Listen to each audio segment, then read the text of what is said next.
Hello जी, राम राम। जीवन में कभी किसी से अपनी तुलना मत करो। आप जिसे हो ना बहुत बढ़िया हो, तो इससे खुशी में, इसे मस्ती में रहना चाहिए। ये नहीं सोचना चाहिए कि मैं ऐसा हूँ, काला हूँ, पीला हूँ, बुरा हूँ, हरा हूँ। किसा ही नहीं है भाई, सही है। लाइफ में अगर भगवान ने हमारी धरती पर उतारा ना, तो कोई खासे काम करने खातर उतारा होगा। ये तो है नहीं कि मुँह उतार दिया, भगवान ने करा यो काम। किसी इंसान के बस की बात होती तो कौन हो करता। तो सुनो, आज लक्ष्मण और राम की कहानी है। इतनी बढ़िया है कि आदमी यूं बेरा पाटा है कि हाँ हाँ चाची। तो सुनो भाई, राम और लक्ष्मण की कहानी है। सुबह मेघनाथ से लक्ष्मण का अंतिम युद्ध होने वाला था।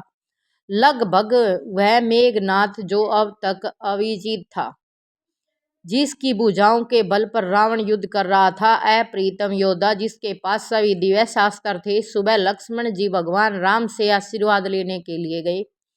उस समय भगवान राम पूजा कर रहे थे। पूजा समाप्ति के पश्चात प्रभु श्री राम ने हनुमान जी से पूछा, अभी कितना समय है युद्ध होने में?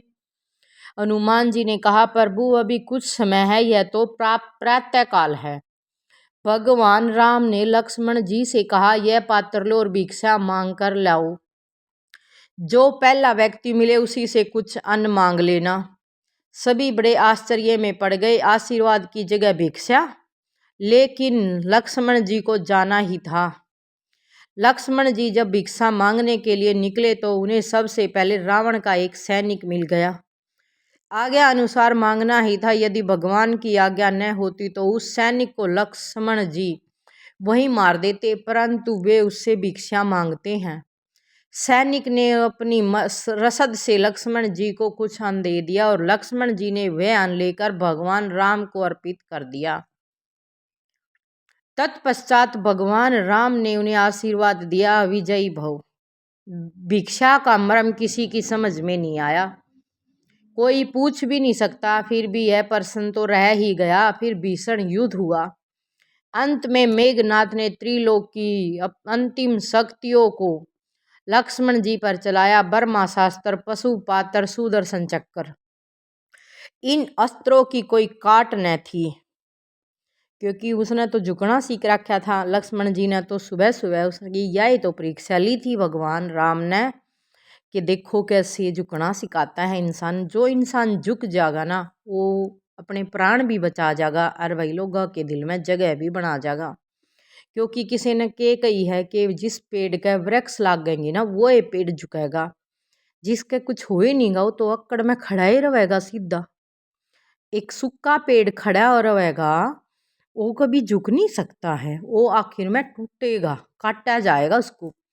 तो इंसान में भी झुकने की शक्ति होनी चाहिए। अपने आप ने छोटा नहीं समझा। झुकने से इंसान जो छोटा नहीं होता। तो आगे सुनो कैसे लक्ष्मण जी ने सिर झुकाकर इन अस्त्रों को प्रणाम किया। सभी अस्त्र उनको आशीर्वाद देकर वापस चले गए। उनके बाद राम का ध्यान करके लक्ष्मण जी ने मेघनाथ पर बाण चलाया। वह हंसने लगा और उसका सिर कटकर जमीन पर गिर गया।